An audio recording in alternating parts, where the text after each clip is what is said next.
these in the morning.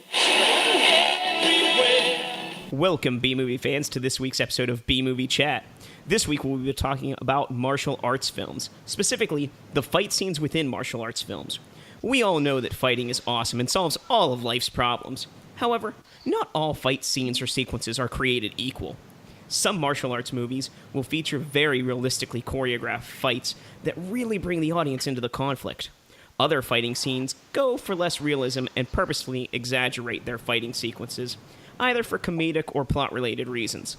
Then, others are simply poorly choreographed due to lack of sufficient funds or sheer incompetence on the part of the filmmakers. Either way, there are many different approaches to take when it comes to fighting sequences that could either work really well or really poorly, and everyone has their own personal preference. So today, we will be discussing what makes or breaks a fight scene. Joining us today, we have filmmaker Mickael Worth, Matthew from Cinema Bushido, and returning again from Cinemania.com is Fuzzy Mickael. Mike, Matthew, Fuzzy, welcome to the show. Thank you. Hey guys, thank you. Oh, thank you. Yeah, thank you all for joining. So, fighting scenes, always a fun topic to talk about. I figure the best way to start is, what would you guys say is your favorite martial arts film? Let's start with Matthew. My favorite martial arts film, that's pretty easy. It's Enter the Dragon. Enter the Dragon, it's because it also has my favorite fight sequence, but it was the first time I ever saw the fight sequence in particular. We've all seen it, I'm sure, but Bruce is going against O'Hara, and as a kid, I had no idea what was going to come. You know, O'Hara was built up as this big bad, and he seemed really imposing, and he had a scar on his face, and he looked so awesome. And we knew Bruce was pretty good, but we didn't know what level Bruce was going to bring it to that scene. And the way the scene plays out, they line up, in competition fashion, and they put their wrists against each other, and, in this tournament style. And before O'Hara can move a muscle, he's been hit in the face. And this happens repeatedly to the point that he completely loses his shit, to the point that he has to be put down by Bruce. It was absolutely glorious. Nice. All right, Mike, what about you? What's your favorite fighting movie? Well, Matthew described growing up as a kid, one of my probably would be Enter the Dragon as well. But if I was going to have to just to mix it up, I would say my second favorite is one called The Hot, the Cool, and the Vicious. And it's a Chinese-made martial arts film by Lee So-nam. It stars Dan Tao Lang and Don Wang Dao, and it's Tommy Lee. It's this great sort of Chinese remake of The Good, the Bad, and the Ugly. And it's just the martial arts, and it's just amazing. I must have saw it 3 or 4 times in the theaters, and just can't get enough of it, man. I pull it out every 4 or 5 months and just have to watch it again. It's great. Very cool. All right, Fuzzy, what about you? My favorite would have to be a more modern one, sort of, this Ong Bak. Like, I think I've seen Ong Bak, the Thai Warrior, probably 10, 15 times. Every year I do watch it. Like, I just can't get enough. Sometimes late at night, like, it's just the thing. I just want to put on that second fight in the club when he gets ambushed and has to go through the gauntlet of increasingly more powerful opponents. Like, just that sequence alone, I have to go through and just watch over and over and over again because it's just stunning to me. I love in Ong Bak when he has to fight the American, and all the American does is just throw shit at him. Like, he doesn't actually fight him, as in, like, the other characters. He just starts throwing everything from the bar at him. What's too much shit? Yeah, I love that. Well, it's one of those things that goes like, all these Asian people, they know how to fight. Americans don't know how to fight. They just throw shit, or they use weapons. They're not honorable or whatever. Yeah, there's some truth to that. Some of the movies do kind of portray it that way. Yeah. What about you, Corey? What's your favorite martial arts film? I would have to say, and it is a more modern one because my martial arts repertoire is not that big, but Kung Fu Hustle. There you go. It has my favorite fight scene in it, which is between the musicians and the masters of what's the place called? Whatever alley, Pigsty Alley. Yeah, that was a glorious scene. Yeah. That's right. It's a good movie. Bruce Lang is in that when it came back to making movies to do that. I don't know if you've seen Shaolin Soccer, but if you like that film, Stephen Chow's film it's another great one. Paul, what's your favorite? There was a movie we saw not long ago. I think it was called like Heroes of the East or something like that. It was by the Shaw Brothers. Yeah, that one was really cool because it was a Chinese Shaolin fighting all these Japanese fighters, and just like the different styles that they'd fight against him, and how he'd have to like change the style in each one. I really liked that one. I thought that was really cool. So as far as fighting scenes go, do you guys think that a fight scene is supposed to be realistic to be good? What are your opinions on that? Let's start with Mike. What do you think on that one? I actually don't think so. I think what makes a fight scene interesting is just being unique and different, because it's tough because you go through these trends. There's a time where people just love to see the very classical sort of highly trained skill of, you watch something like Drunken Master 2, where it's very stylized and everybody's doing these amazingly choreographed routines. Then you pull out like the first time Seagal came along and he started doing his Aikido. Nobody had ever seen it before. You know what I mean? And it was very different and unique. And then now you've got, like we were talking about with Ong Bak, you have, this variation on the Muay Thai fighting style, obviously well executed by Tony Jaa.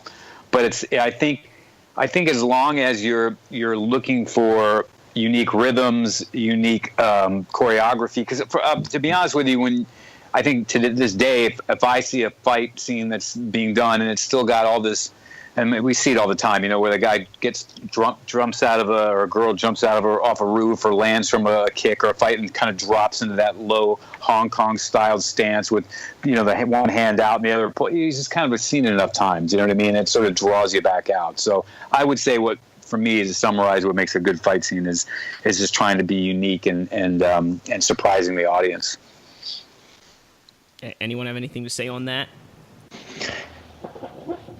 Yeah, I'm kind of with him. That it doesn't matter whether it's realistic or whether it's like a heightened reality, because there's room for everything to be interesting. Whether it's something that's a hyper-realistic fighting style, like in Haywire, which is totally not a normal, kung fu martial arts movie. It's just more like an American-style action movie.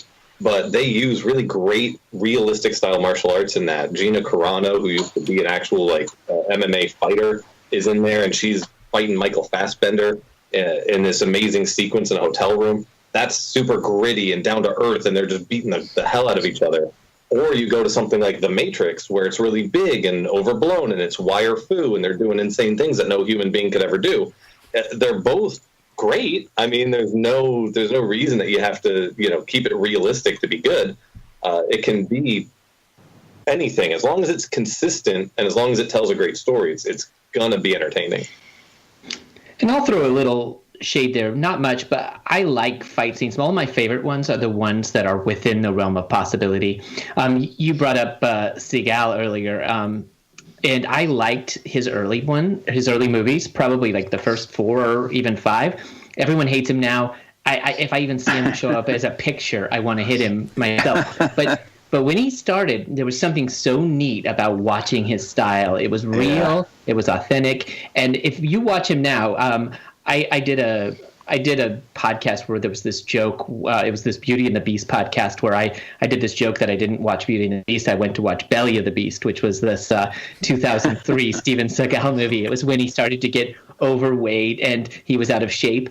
And it was such shitty fight scenes, such shitty fight action, because he wasn't doing any Aikido. And when he punched somebody, he would just kind of show his fist pop up, Bruce Lee style, and the guy would fly 50 feet across the room. And it was so unbelievable and just so bad that I like real. Something like that, or one of my favorite movies is the original Ip Man, where he doesn't take a lot of hits, and that's not the point of it, but you get to watch that Wing Chun style, and I find it just thrilling. There was a movie I saw recently on Netflix, and when I say recently, I mean like 3 years ago, that was starred Steven Seagal and Ving Rhames as rival crime lords, and I was so disappointed that Ving Rhames and Steven Seagal never actually like fought like hand to hand in the movie. Because when I see Steven Seagal, like I'm like, okay, someone's got to be like, there's got to be a fight, but no, it was just gunplay. And I'm like, come on, Steven Seagal and Ving Rhames, like it would just be hilarious, like to no degree. Yeah, he forgot what made him, and it was that. It wasn't that he was cool or thin. In fact, he was kind of an ugly guy. You know, he wasn't great, but he brought something authentic to the screen. Well, yeah, I mean, you begin at an interesting point. It's not even about like his body type, because look at Sammo Hung, you know, I mean, that guy's older and fatter than Seagal, and he's still as entertaining as ever to watch. If you saw him in The Bodyguard, it's, you know, a recent movie he did, which was pretty good, you know, but it was still, watching him was just, you just couldn't keep your eyes off him when he started to do his fight scenes. You know, Mickael, you were dead on with that. That was what I was thinking of before I even started down the Seagal that path.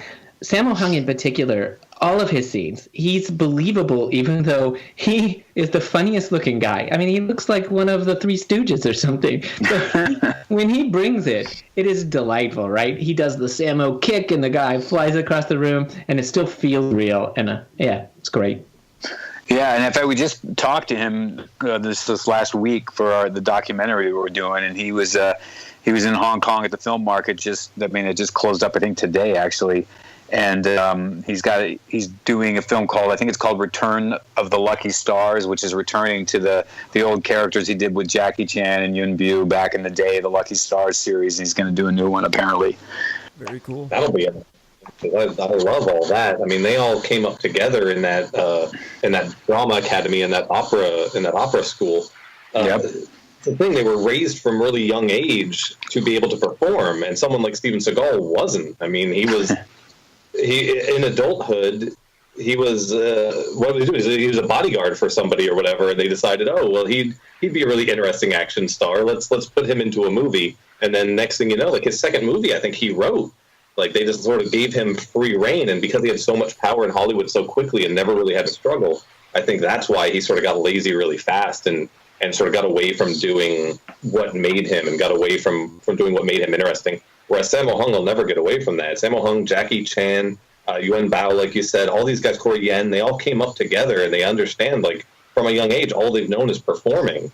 And so that's all they're able to do, deliver a phenomenal experience, whether it's comedy or whether it's straight action or whatever. I mean, they've given us a really wide berth of things, whether it's, you know, several of them have helped create The Transporter, The Man with the Iron Fists. Some of them have been in Ip Man and stuff, like Shanghai Noon. Like they've all like branched out and managed to have these far-reaching, you know, tentacles that affect all of action cinema for the last 30, 40 years. Yeah, good points. Real good points. What would be the worst fight sequence that each of you has ever seen? We can start with Fuzzy here. The worst ones I have a tendency to try to forget. I mean, isn't that what we all try to do? Like you try to forget your worst relationships, you try to forget your worst movies, you try to forget your worst fight scenes. I mean, there's famously some in B movies where it's just like a guy just walks around and like lazily karate chops somebody and they fall down. And I just sort of try to block that stuff out. I'll tell you that the two things I hate the most, the two biggest sins in fight scenes to me, are rapid cuts and shaky cam. If this isn't a music video, I think that fast cutting and rapid camera movement are just cheap tricks that are being employed to artificially give the scene a kinetic energy that it otherwise lacks. Or maybe to add some like oomph to the hits or to add some extra, you know, you got to make it seem like they're actually hitting hard. But I got news for you. If the two combatants beating the shit out of each other isn't energetic enough on its own, then you need to either get better actors or get a better fight choreographer. Because when you're, you know, shaking the camera so much that it obscures the action and everything's shaky and blurry and I can't see a damn thing, then it's a bad fight. Oh, yeah. Dead on. It's terrible. Mike, what else makes a bad fight sequence? You know, I mean, I think again we kind of go back to what was making a good one, which is sort of retracing. Like, how many times have you seen certain fight scenes? You just almost go, that piece was from this movie, that piece was from that movie, and there's a sense of stolen choreography that you see repeated. I think that, especially if you've seen, but even if you take that away for a minute and just imagine that you've only seen this fight scene for the first, it's the only fight scene you've ever seen. I think one of the things, as you guys were talking about, is how you shoot it, because the way you film fight scenes can make sometimes the most simplest of moves look 10 times better or 10 times worse. And it also comes obviously to the performers, or stuntmen, whoever's doing it. So I would guess, just in a nutshell, I would just say choreography and cinematography that make a big difference. But again, there's so many factors. It's hard to pinpoint. I think some of the worst scenes I've ever seen have been in actually Chinese martial arts films, because you sometimes get some of these guys that are really not very talented martial artists, and because it's a Chinese-made martial arts film, the fights go on for a long time. So you watch these guys club each other for 5 minutes, where in an American film, it's a bad fight scene, it might be over in 20 seconds. But when you watch a bad Chinese-made martial arts film, they go on forever. Yeah, so I've never liked the unmatched fight scene. I'm thinking right away. When I first thought of it, I was thinking Highlander. If you look at Highlander 2, we got Connor McLeod versus Michael Ironside's character. That just pissed me off, because we go from the Kurgan, who's the most badass motherfucker ever, and it was really something to fight against, to that, and then we eventually get to Mario Van Peebles, as another fake Kurgan. But then Commando, I was thinking of whoever the bad guy was in Commando with Schwarzenegger. I felt Brian Wells. Okay, yeah. At the end of that, those two, I'm like, Arnold against this pudgy looking army guy. Did I miss the and the thing is, there's an interesting example. He was so effective in The Road Warrior, but then by the time he did Commando, you were like, who is this guy? Right. Yeah, 100%. No. But then this may not be a popular opinion. In fact, I know it's not, because it's such a classic trope, but I don't like it. And Chuck Norris is who comes to mind that does it the most often.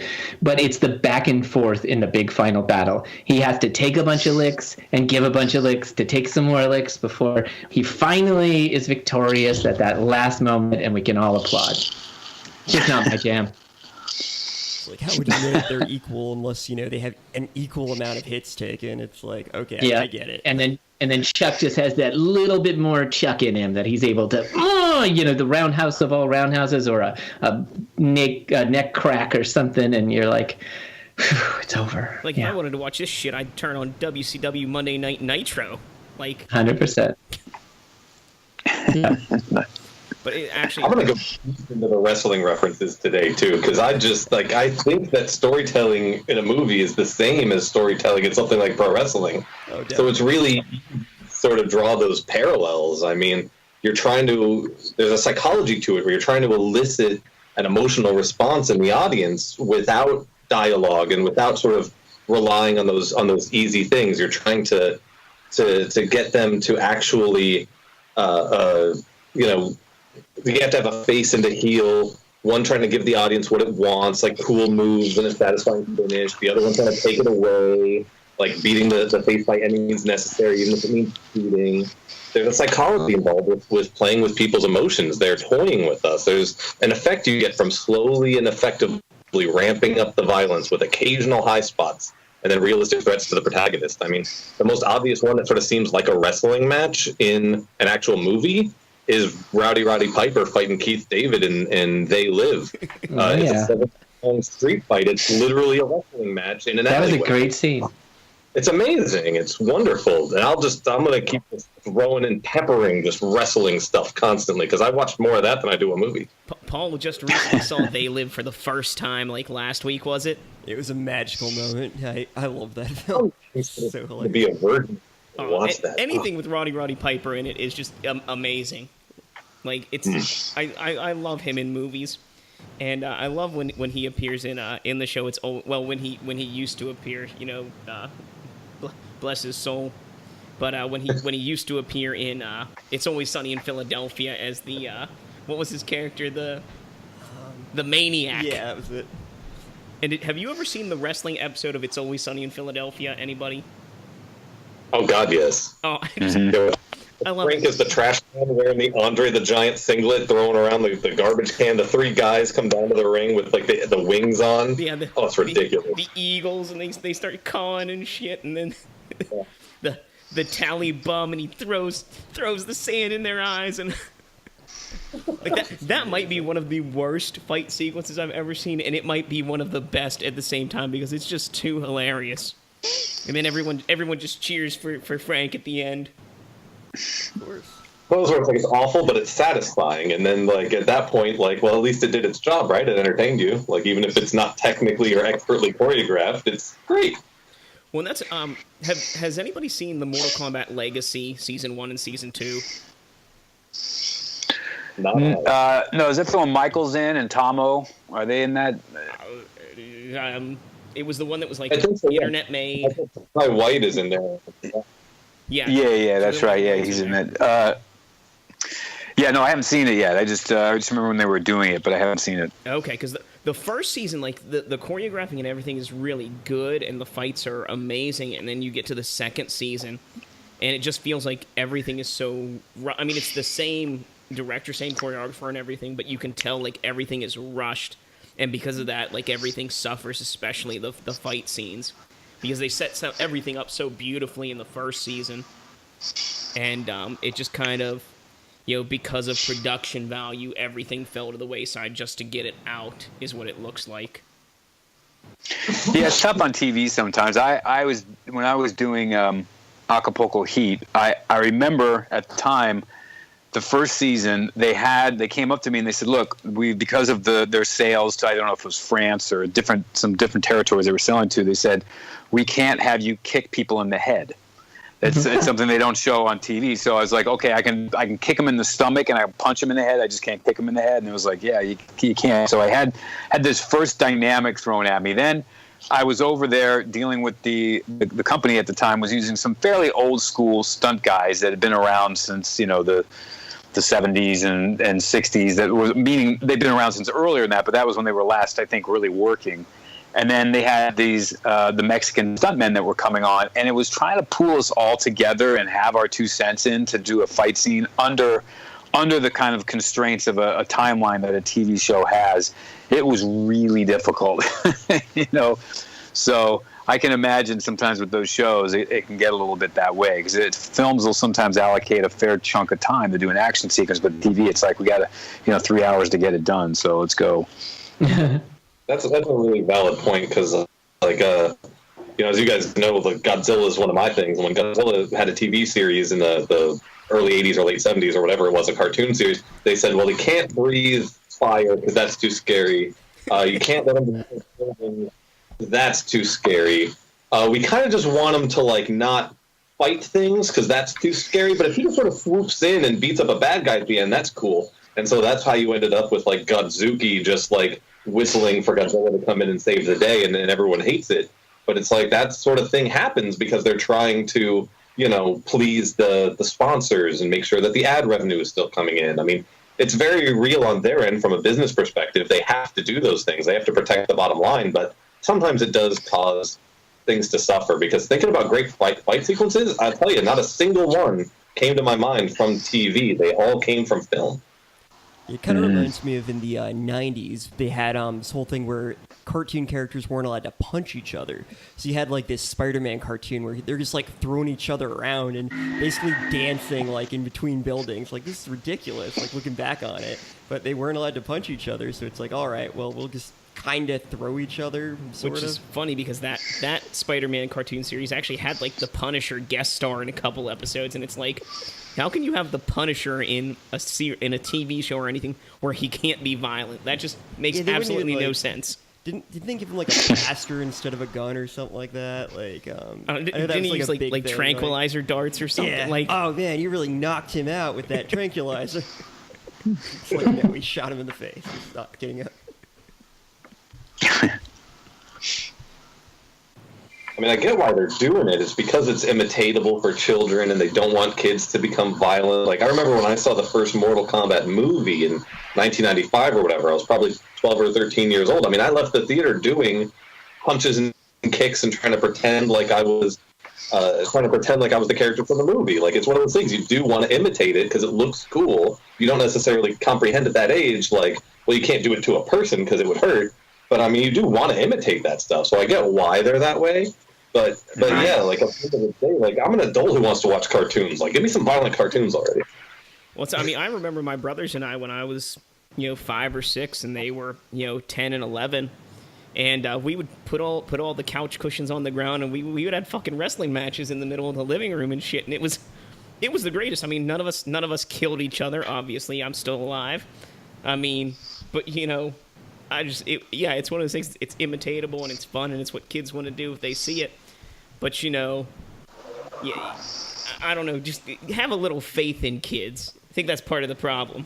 Well, I think every so often you'll hear a case where some kid clotheslined another kid and accidentally killed him. So I think it's one of those things where it's well, we don't really want to be responsible for that. And listen, they wanted the world championship belt. I don't think it worked. Oh man! For the longest time, it was actually illegal to show both throwing stars and nunchucks in the UK. So there are all these that's right. There are all these copies going around where just all that stuff is cut out, or they'll put something else in, someone's hand. It's so cheesy.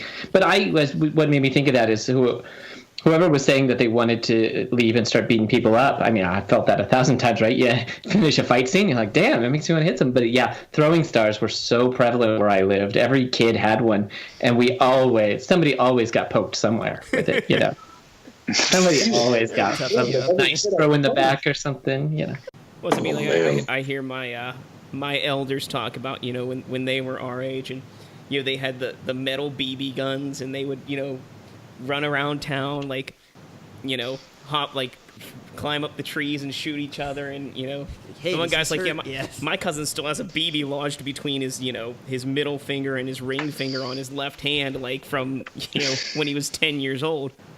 Ouch. Well, before, when you guys were talking about wrestling kind of being the way movies work, where they have the drama and all that, for some reason, the film that immediately came to mind was that fight scene in Rocky V, where he's fighting Tommy Gunn or something like that, and he's just randomly in a street fight. That one was there's a reason why that's the least popular Rocky film. I always thought, even though it's the one that had the only actual non-boxing fighting, but I think half the time when they have a plot behind it, if it's too dramatic, it doesn't really work. I mean, it wasn't a bad fight, but it's just come on, why is Rocky now a street fighter? It's funny, I went to a advanced a work print version of that film when I was in LA. I got to go see this before it came out, and it was interesting because that sequence was very different. They went back in and they recut it, and the original version of it was done very kind of realistic. It didn't have, he wasn't seeing those flashes of Mickey. There was these Mickey pops in, he's saying things to him. So that was different. And they actually had a scene earlier in the film, which is hilarious, where Stallone goes into a bar or something, and he's getting drunk, and he's talking about, he does this whole monologue about how he made this pancake that was so big that when he threw it up in the air and it came down and hit him and knocked him out. I mean, it was the craziest thing ever. But I remember that when that movie came out, and I saw it again, whatever it was, so many months later, they had really revamped that last fight scene. And I think somebody told me that original fight scene that I saw is somewhere on YouTube. If you look up Rocky V original ending or something, you can find it.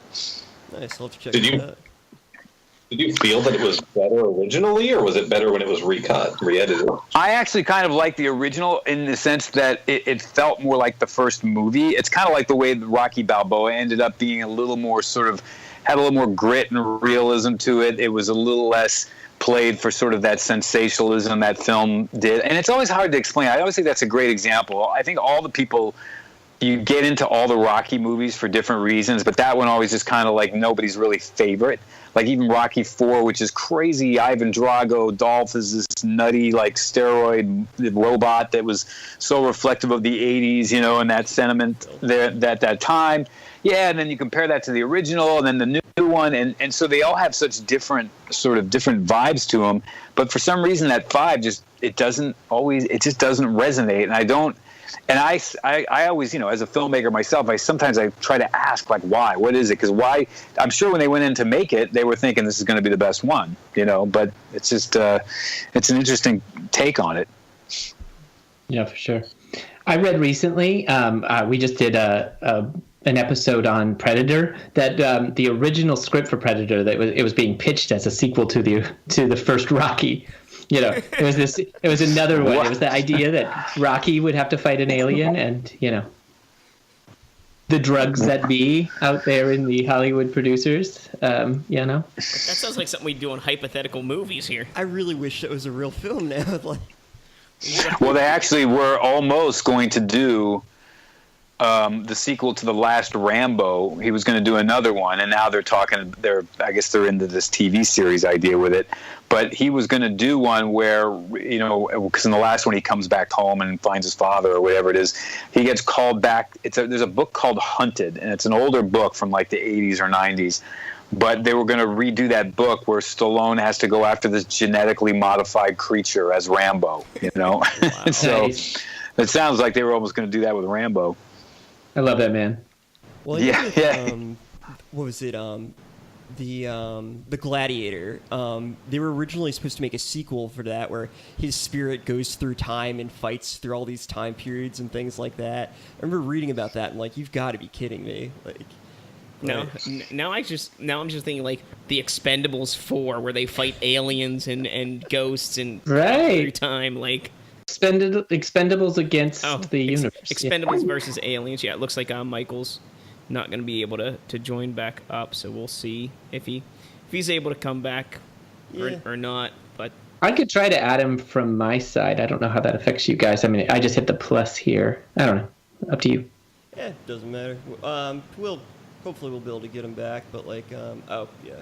If you don't mind, just trying to like get him to join it. We'll see how it works. If it goes, it goes. See if he's okay to come back. Or I do have to say one thing about fighting films that really annoys me is, and it's not even in fighting films necessarily, but fighting scenes, is when somebody's attempting to punch somebody and it's real obvious that they're nowhere near hitting them, and they cut the way it's filmed, like it's like they weren't even trying to make it realistic. Like, if it's done as a joke, it's kind of funny, but like we were watching about a year ago a movie called Intruder, and the fight scenes are just ridiculous. Like they'll punch like way far away, the guy will go flying back, and they'll just stumble upon like over each other, and it's the most ridiculous thing. But it was a horror film, and I'm like, this is the most unintense scene I've ever seen in my life. But yeah, that's if played for laughs, that can go really well. But if otherwise, not so much. Yeah, so annoying. In fact, something just a little factoid about Bruce Lee is he would intentionally get people from, like let's say in The Big Boss, he got guys from local dojos and stuff to come. He insisted that you be able to take a punch, and a lot of those punches connect. They may not have all the power behind them, but you know, there's this sense of realism. You want to see people get hit, and so all of Enter the Dragon's that way. All of almost everybody that you see, all those guys training, they're all martial artists in real life, and they're all willing to take a hit. And I think it definitely shows like if somebody's actually getting hit and like if they're just kind of faking it. Yeah.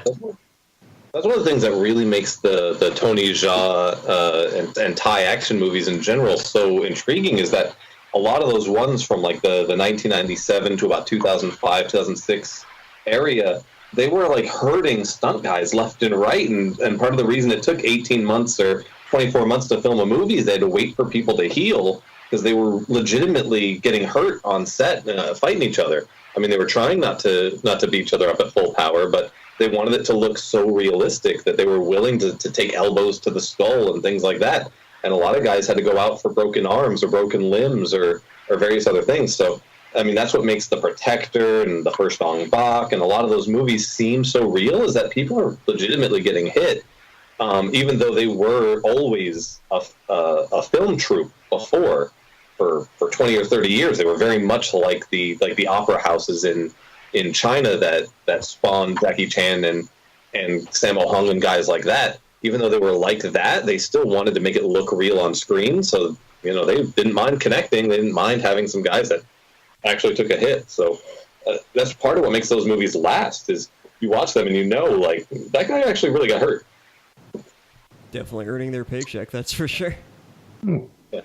That makes me think of, I just love the Raid Redemption, and talk about just like a very long, the whole movie is really just one long, very realistic fight sequence. It's a thing of beauty. Lots of real hits there, and you feel a weariness by the time you get to the end of that movie. Well, that's like it. When you say a movie that's one long fight sequence, it makes me think of the Toxic Avenger Part 2, where he goes, Totally. he goes to Japan or China or wherever, and it's just, as soon as he gets there, it's just fight scene after fight scene. I love the beginning when all those people are coming out of the cars and like everywhere, just like with different quirks. Like there's a guy in a skirt. There's like a bunch of guys with like different weapons, and it's just this bizarre thing, but it's just amazing. That's awesome. One of the things that annoys me in fight scenes is when it's like a group of guys and they're like all like surrounding this one person, and like everybody just kind of like takes their turn, like stepping into the middle and like attacking him instead of like several of them. A lot of times, I mean, there are fight sequences where they do like a couple of them attack at once, but it's like unfair. You know, everybody just takes their turn, like stepping into the circle and you know, taking their punch at him when they're like, you know, we're supposed to kill this person, and that just always annoys the shit out of me. I'm like, come on, we're teamwork, work together and kill the motherfucker now. Like, come on. Dog pile. You just gotta go in there and just get at it.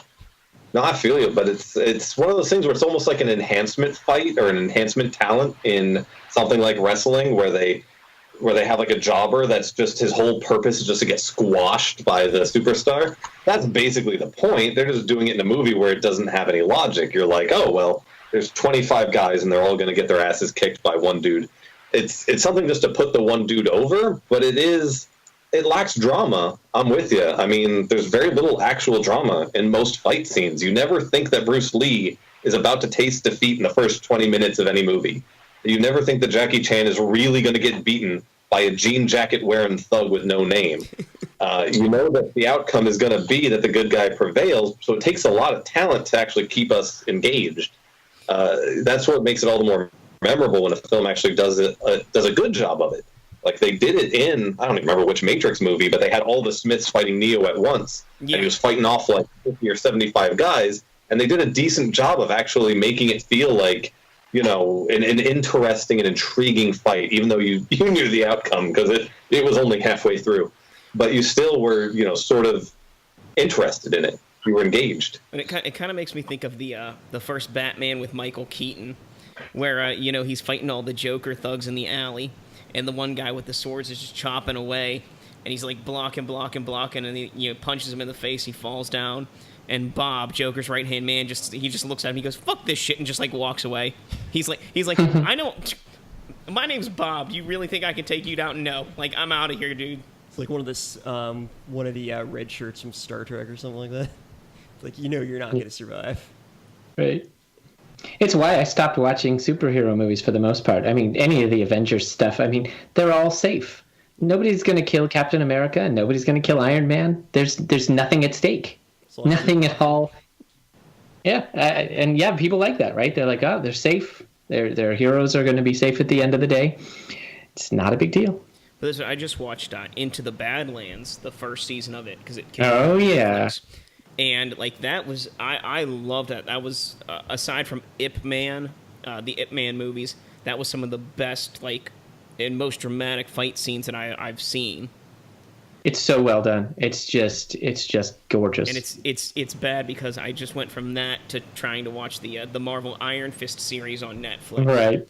And, you know, I've seen the other Marvel series on Netflix, and I am I am pretty disappointed in Iron Fist, where like for how the action sequences and the fights and everything are done in Daredevil to Iron Fist, which Iron Fist is a martial arts hero. Like, that's... And the fight sequences are just not very exciting or enthralling. No, it's so boring. And I'm watching it because I want to know, like, does it get better? Does it get, more? But at this point, it's like the bottom of my list on those Marvel Netflix. Yeah, I haven't heard anything good about that one. It's kind of disappointing. So, but really quickly, back to the Matrix. How did that make any sense? If he really figured it out at the end of the first one, so now he controls the universe, which you would, if you can really get over the fact that it's a spoon and it's not a spoon, so you can control everything that happens in your world with your mind. Why would it matter if there were a billion Smiths coming at him? You can just kind of think them out of existence. Well, that was the point with Smith, was because Neo killed him or whatever in the first movie, he was a glitch in the system, and he could no longer mutated control program. through the system. He was a program. virus. Okay, all right. I missed that part, and it's because they all sucked after the first. I'm just going to stick with that story. Yeah, I mean, I agree. They had their quirks and their good points, but overall, like... And I hate when trilogies do that, and when movie series do that, where it's like, the first one was good, so we're like, oh... Let's make more movies, and we're gonna make a trilogy. And like the second movie, like takes place like a year, 2 years, or so sometime in the future.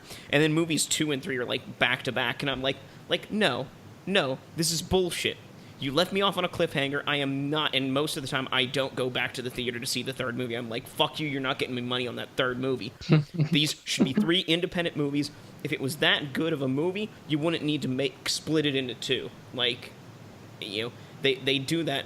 They did that purposely. It's not like with Kill Bill, where it was one movie and they split it into 2. Like, it was initially supposed to be one movie, where like The Matrix or the fucking Pirates of the Caribbean. Oh yeah. Where you see the second movie and they're like, oh yeah, this is going on and this is going on, and by the way, movie's over, and we're like, nope, I'm done with this shit. But to the Kill Bill part. It was like when watching Kill Bill 2 was really like you felt you got the stuff they cut. The first one was so good, and it was so action-packed beginning to end. It had so many great fight sequences. But the second one, you're like, oh, this was all the extra stuff, the boring plot pieces that would have been in the first one. But yeah, very interesting how they did that. That's what I've heard, but I've only actually ever seen the first Kill Bill. It's on my list to watch the second one, but I just never really get around to it. Every once in a while, Tarantino will do a screening of it in its all original form somewhere in LA where Michael Worth can go see it. Oh, wow. And and I guess it's a real treat to see it in its original glory. Isn't it actually like sequential in its original thing, where they cut it up and put bits and pieces in each movie for the edited version? Yeah, I don't know, but I would really be interested in seeing the 2.5, 3 hours, whatever it is, full. I think it's like 4.5 hours or something ridiculous. Yeah, I mean, it's the original vision. It's like sitting through an extended version of Lord of the Rings. I mean, except there's more action and less walking. Are you a walker? Are you one of those people that sums up those movies with being too much walking? I do enjoy the Lord of the Rings movies, but I couldn't read the books. There was just too much of nothing in the books, and the movies are kind of the same way. There's just a lot of nothing happening a lot of the time. When stuff happens, it's good and it's great, and the scenery is amazing. But I can spend 4.5 hours doing something a lot better. Fair enough. Yeah. In general, going back to the trilogy problem, where they find a hit with the first one, so they decide they want to cash in with more. I find the same thing happened with The Matrix that happened with Ong Bak. Ong Bak was popular, so was The Matrix. They decided, let's make 2 more. Let's make it a trilogy, because it feels good to do 3 of everything. And the second and the third movie progressively got worse because they focused more on the lore than they did on the action. The thing that actually made the movie interesting was the action. It wasn't Tony Jaa's love of friggin' elephants or the Buddha statue or anything. Like, I don't care. Like, what made it cool was he was elbowing people in the forehead, and so I just want to see more of that.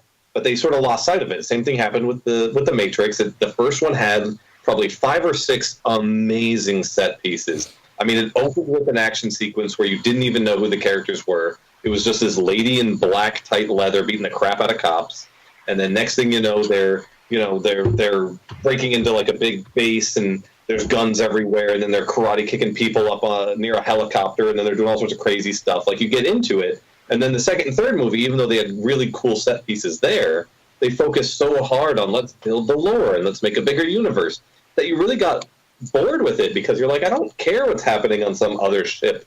I just want to know what's happening on the Nebuchadnezzar. I just want to know what's happening with Lawrence Fishburne and Carrie-Anne Moss and whatever his name is, Keanu Reeves, that guy. Like, I just care about those people. I don't care about all these other people. I don't want Halle Berry in there. Like, I don't need this. And they did the same thing with a lot of these movies. Like, they want to cash in, and so they rush it. It took something like 6 or 8 years to get the first Matrix made. They had to go and make another movie called Bound, the Wachowskis did, before they could make The Matrix, just to prove to the studios that they were worthy of their money. And so it took 6 or 8 years to develop that first one. And once they had the first one, suddenly the studios were like, turn it around. We want 2 movies in 4 years. And you can't do that. You can't spend 8 years on one and then develop 2 in 4 years and have it be just as good. You just can't. Sometimes time really does make things a lot better. And go ahead, Paul. Yeah, it seems like lots of times when they keep a film going, it's like, yeah, the world's just not that interesting that it takes place in, and it's like you already told a story, but you're just gonna keep telling it for reasons, I guess. Like, I find that a lot with the expanded stuff with Star Wars. Like, love the original trilogy, but then it's like, all right, are we gonna keep telling this? Like, I mean, I know a lot of people like all the expanded stuff, like the new things, but for me, it's like, all right, we already told the story. Like, I'm good. I can move on to something else. I mean, yeah, if I want to do like the expanded universe stuff on Star Wars, I'm going to read something like Death Troopers, where fucking Han Solo is fighting zombies on a Star Destroyer. It's like completely ridiculous. Like, I love that book. It's so bad and so utterly ridiculous, but yeah. I really like Ewok's Battle for Endor. I thought that was great. Probably the only one. I watched it like 10 times as a kid. I'm not even kidding. I had that on VHS. I loved it. There's another issue that I have. Like, whenever something goes on for way too long, is where they kind of forget how, like, skilled or how powerful or how something, one of these fighters is. And one thing that specifically comes to mind is the show Arrow. And during one of the seasons, because Arrow fights assassins and world class everything, and in one of these episodes he's fighting a group of police officers, and like they all like are on par with him skill wise, and I'm like, this makes absolutely no sense how these like common police officers, and it's not like it's a dumbed down fight sequence. It's like a hardcore fight sequence, like when he's fighting fucking Ra's al Ghul. These cops are fighting on the same level as the leader of the League of Assassins, and I'm just like, this makes absolutely no sense. Like where did this come from? And they actually like come close to killing him. Like, they actually stab him in the back, and so the one's got a knife to his throat and he's powerless, and I'm just like did we forget who we're dealing with here? It makes perfect sense to me. Steven Seagal is a police officer, so all these other guys are probably on his level. just one boot away from destruction. Absolutely. It's called plot-induced stupidity, so that makes it even closer to the comics. They do that in the comics all the time. It's just all of a sudden this guy can beat the Hulk, even though the Hulk would have crushed him 6 months ago. It's all about whoever's writing it. It's got to make it seem interesting. Pretty much, yeah. And then they've got where, like, there's always another person who, nobody can rival this person except this person, whoever the villain in the next comic's going to be your movie. It's like, wow, this other person who has this power that we already said can't actually happen. But sure, let's just add more people with that. You know who they should get if Jason Statham ever stops doing the Expendables movies? You know who they should replace him with as their knife guy? Who's that? Danny Trejo. There you go. Because just Danny Trejo in any fight scene would be amazing. Well, didn't Danny Trejo start out as like he helped train people for boxing films? Danny or something Trejo like was a champion boxer in prison, that? Yeah, then he like and then he got a job on set with somebody who had known him from prison, and then they actually like used him for a fight, like a boxing sequence or a fight sequence He realized to he like was a badass. teach the guys, and then like they actually like used him at some point, and then Danny Trejo, the actor, was born. What was the name of his movie? It's got such an obvious name, and I'm surprised. Machete? I'm not. No, it's like Badass, right? Or Oh yeah, badass. Yeah. it was Badass. I just loved Where that. he's It's such a dumb idea, but it was guy so from The much Boss. fun.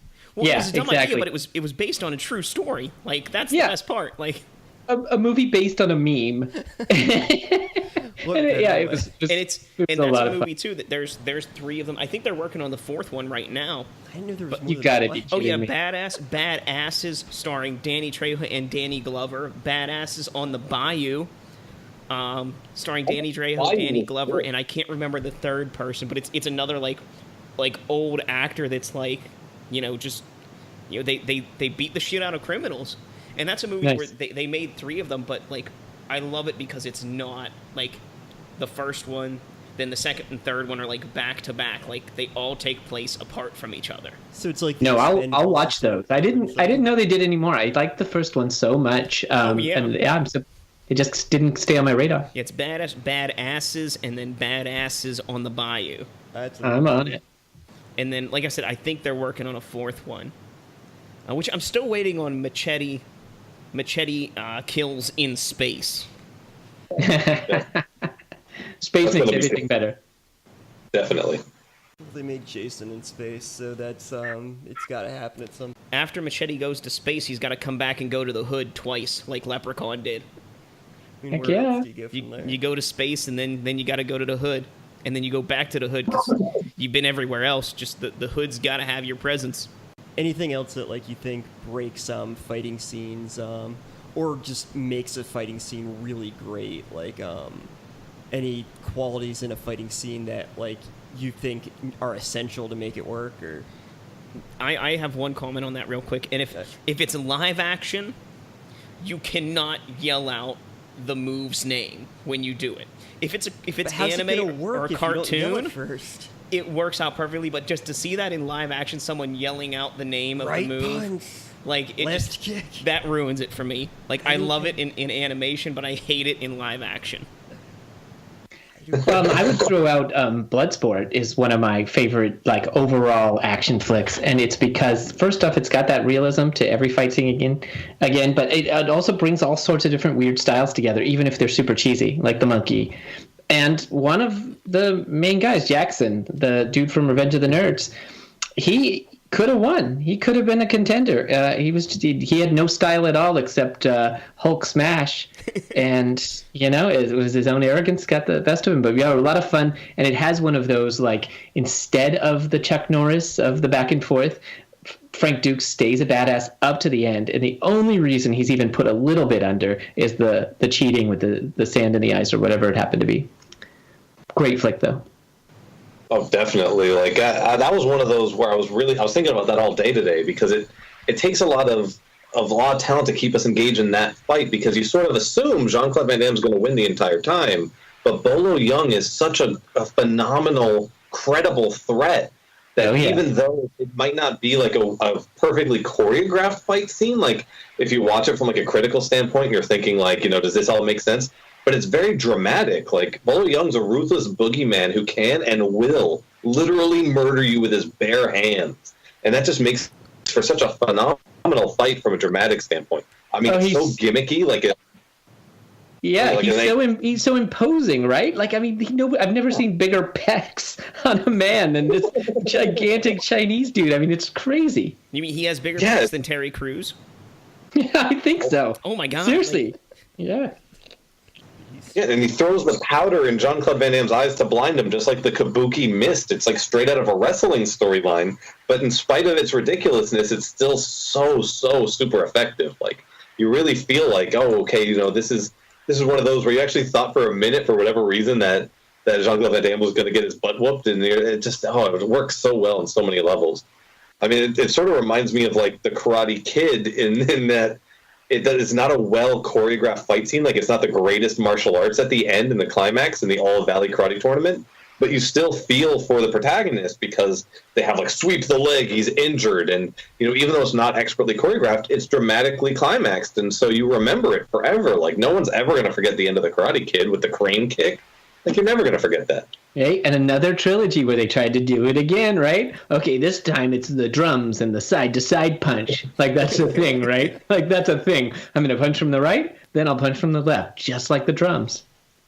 Exactly, yeah. And then, well, they made a fourth one, too, with... Oh, right. I don't know her name, but they made Hilary Swank. They made a fourth one with Hilary Swank as the Karate Kid. Yeah.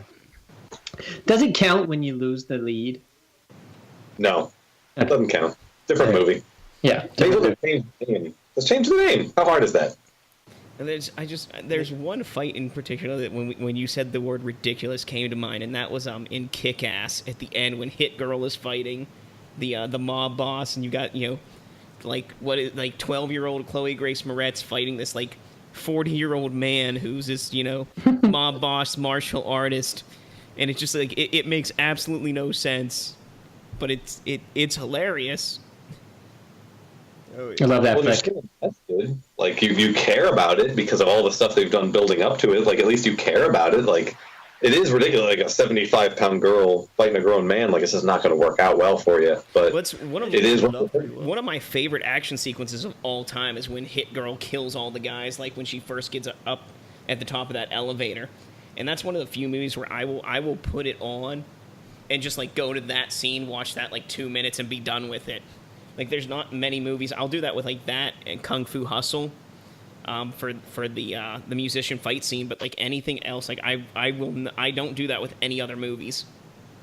She's so funny. She's kind of giggling, and she's so happy. there's such a joy in her. Like, look, I'm like you. We're doing this together. It's just so much murder. It's beautiful. Definitely, I've done that so many times too with Kung Fu Hustle specifically, because every time I meet a new friend or whatever, and I'll at some point 2 a.m, I'll be drunk and I'll be like, "You don't understand. We gotta put on Hustle. We're gonna watch this. You've never seen this. You have to see this." And I'm just like, "See?" And they don't care, but I'm like, "See? You have to witness the beauty that is Kung Fu Hustle." And I'm trying to force it on people. This guy's trying to a get giant frog. You guys ever see Kung Fury? It's the short film. It's on Netflix. Oh yeah. Yeah, that one's a lot of fun just because of how unrealistic everything is. He flips the car with this skateboard, and then he's fighting dinosaurs and Nazis, and it's just complete. I just love ridiculous. how Hitler shoots through the phone. Amazing. When I was a kid, I literally thought on TV shows and movies you could kill someone through the phone, because I don't know when it was, but I saw a movie of some kind where a guy picks up the phone and another guy does something electronically or whatever to kill him. I thought you could literally do that when I was 5 years old. I thought that the phone could kill you. I really did. So when I saw that in Kung Fury, I was like, see, someone else believed. Doesn't Freddy Krueger do that at one point? Yeah, kill somebody through a phone, reaches out through it. Something like that, yeah. Any last comments or on this, guys? No, this was a lot of fun. Thanks a lot. Terrific. What great subject matter there. Makes me really excited to go watch something very kick-ass. Oh, yeah. Very soon. Yeah, definitely. What about you, Fuzzy? Any last words on this? Or? I agree with him. I'm going to be putting on Iron Monkey or something like that tonight. But in my mind, there was probably 5 aspects that we figured out make a great fighting sequence to try to tie it back to the gimmick of what we were doing tonight. One is that they have to be sort of interesting. Are they different sizes or use different fighting styles? Is it speed and cunning versus brute strength? That matters in a fight sequence. Are there very real stakes? Is this to the death? Is this to win a tournament, or is this to save the whole world? That matters. The pace of action, is this a kung fu fight, a gun battle, a wrestling match? We have to know as the audience. And then, let the combat tell a story, man. Reduce the fast cuts and the zooms and the shaky cam, and just let me see the fight. I think the best fight sequences, especially people like Bruce Lee, were just single camera, one shot. You see 2 guys going at it. I think that makes for a great fighting sequence altogether. Definitely. I think it matters if like the fighters actually know martial arts and things like that. If like they're just kind of like faking it, I think. I mean, obviously they're not actually hurting each other, but like if they don't really know what they're doing, I think that definitely shines through, and it definitely makes it not nearly as good as it would otherwise. Just the last thing I have to say is if you love fighting, you love wrestling, and you love monster movies, you have to check out the 2011 film Monster Brawl, which is done in the style of a wrestling pay-per-view, which is, with fighting scenes. It's just people in monster costumes. Nice. We'll check it out. With Jimmy Hart as one of the commentators, I believe. The Mouth of the South. All right, so before we go, you guys just want to mention your, like Fuzzy, if you want to mention your website, and Matthew, if you just want to mention your podcast, you can just plug a little bit, and then we'll call it from there. Cheap plug time, yeah. Go to cinemania.co, and we talk about crappy B movies and cult films and crap like that. Go to @RealCinemania on Twitter. I tweet way too much every day, and it bothers my girlfriend. And yeah, that's all for Cinemania. Cool. And Cinema Bushido. It's pretty easy. CinemaBushido.com, and I'm at Cinema Bushido on Twitter. We're an action movie podcast for the most part, with a pretty heavy slant into ancient Japan. Lots of samurais. We just hit a year. I think 24, or I guess, yeah, something close to that. Episodes we go every 2 weeks, but check it out if you're into that kind of thing. Very cool. Thank you, Matthew and Fuzzy, for being with us. We lost Mike about halfway through, but I want to extend a thank you to him as well. And we hope to talk to everybody again soon. Thanks a lot. So until next time, friends, be brave, be alive, and be back for more.